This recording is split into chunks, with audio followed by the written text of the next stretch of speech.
everyone, this is Sasha bringing you a video tutorial today from BP4U. And today we're going to be talking about blending modes. So to see the blending modes, I'm going to have to duplicate my background layer. Because my background layer is locked, therefore I can't access my blending modes. So here I can go ahead and I can look at them, and my blending modes are divided into groups, and those divisions are made between these lines that you see here. So my first group is the normal group, my second group is darken, my third group is lighten, my fourth group is contrast, my fifth group is inversion, and my sixth group is component. So I can use these blending modes to change the way that one of my layers looks. And they're really fun, and once you get to know them, they can be extremely helpful in your editing. And they are parametric edits, which means that they are non-destructive. The most common blend modes to use are multiply, screen, overlay, and soft light. And each blending mode in my darken group is the opposite to the lighten group. So darken and lighten are opposites. Multiply and screen are opposites. Color burn and color dodge are opposites. Linear burn and linear dodge are opposites. Darker color and lighter color are opposites. Okay, so the first group that we have here is our normal group. And so my normal blend mode, absolutely nothing about this layer has changed. My second blending mode that I have is the dissolve blend mode. And to show you how that works, I'm going to add some brightness to this background copy layer. And then I'm going to go ahead and I'm going to change my blend mode to dissolve. And watch what happens as I lower the opacity. You see this, it looks like really bad grain or noise. It's actually called a diffusion dither pattern. And what it's doing to get this pattern is it's dissolving the brightness that I added to this layer. And so while it's dissolving this brightness, it's creating that noisy pattern that you can see on my photo right there. And so that is just kind of how that works. Next we have the darken blend modes. The first one is darken. Now with the darken blend modes, they keep the darker values of all of your layers combined, and they replace the lighter values with the darker values of the layers. And so let's go ahead and add a fill layer. See, if I go ahead and I change this to darken right now, nothing's going to happen because there is no darker or lighter pixels here because they're the same. So let's add a fill, not a mask. Let's add a fill layer. And let's do something kind of warm here. And we're going to change our blend mode to darken. And so now you can see here that our photo is indeed darker, and all of our lighter colors have been replaced with this kind of golden color. So the farther that I move up to white, the less change that I have, and if I move down to black, it turns my photo black. And the reason for that is that when I get closer to the white, there is no change really being made. And so if I start playing around like in this beige color, you can see where the change has taken place at in the white flowers. And I could use that to my advantage by, maybe replacing the color of the flowers very subtly, giving them kind of a little bit of a pink tone to them. So you can see there that only my flowers were really affected, maybe whatever that polka dot on her dress is. And so there's a couple different things, that you could do with this blend mode. And of course, lowering the opacity is always an option. Okay, so moving along here. The next blend mode that we have is called multiply. It is a pretty popular blend mode to use. It's good for darkening photos. So let's go ahead and apply this blend mode, and you can see here that we actually get a really nice effect to it. This is one that I would probably lower my opacity to, and it's going to work the same way as the Darkened one did. The closer that I get to white, the less of it that I'm going to see. The closer that I get to black, the picture's just going to start turning black when I'm selecting my colors. So you can see the before and the after there, and I actually really, really love this edit with that after, and I think that's really pretty. I would be extremely happy with that edit in my workflow. Okay, so the next blend mode that we have to work with is the Color Burn blend mode, and it's darker than Multiply, and it has very saturated midtones. And so here is our Color Burn, and you can definitely see those overly saturated midtones.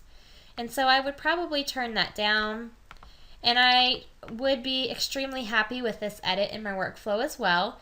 I still have that same tone that Multiply had, except now I have a little bit of contrast to go with it. And so I can use these blend modes, some of these too, like Multiply and Color Burn, on this background copy that I have made, but you can see that that is a lot of edit right there. And so I would definitely, again, want to turn that way down, and you can see that it's not the best route to go for trying to get some contrast in your photos, and I will show you later on what that route will be. So we're going to put that back on the normal blend mode, and we'll turn this layer back on, and again, I would be extremely happy with that edit right there. The next blend mode that we can use is called Linear Burn. It's also darker than Multiply, but it's less saturated than Color Burn. And so we're going to come up here to Linear Burn. And so you can see that that's less saturated, and you can see that, again, I would probably have to turn that down just a little bit farther in my workflow edit, because it is definitely got a darker tone to it than the Multiply did. And so I would probably use this around 30% if it was me and I was using this color to edit this photograph with. And I would be very happy with this edit. Because it's darker, now I'm sort of getting the same effect, similar effect to what I had with Multiply by turning the opacity down even further. So the next blend mode is Darker Color. It's also similar to the Darkened blend mode, but it is a little bit different. And so you can see here that even at 100% opacity, it's not affecting quite as much as it was with the Darkened blend mode, but then on some areas it affects a little bit more. So we can see that we've got more flowers affected, but her skin's not as affected. And so you can see if I turn that down, again, I could use that to my advantage with those flowers by changing kind of the tone and the color from them. And again, the more of this color that I add to the picture, the less of this original picture color I'm going to see. And then as we come down to black, it doesn't completely turn my photograph black, but it does get really dark. And it would just be like turning the exposure way down. Oh, and I have my opacity set at 40%, which is why it didn't turn completely black, but you can see now it turns completely black. Excuse that mistake. Okay, so next we have the Lighten group. The Lighten group is the opposite of Darken. So everything that we just did in Darken, flip-flop it, because now we're going to do the complete opposite in Lighten. And so this color right here in this Lighten group isn't going to work out so well, because we're only seeing the lighter values, and so we're going to want to grab a much darker color. And so we can come down here and we can work with, you know, a darker color here. Again, if we go all the way to black, you're not going to see it because it's replacing the darker values with the lighter values.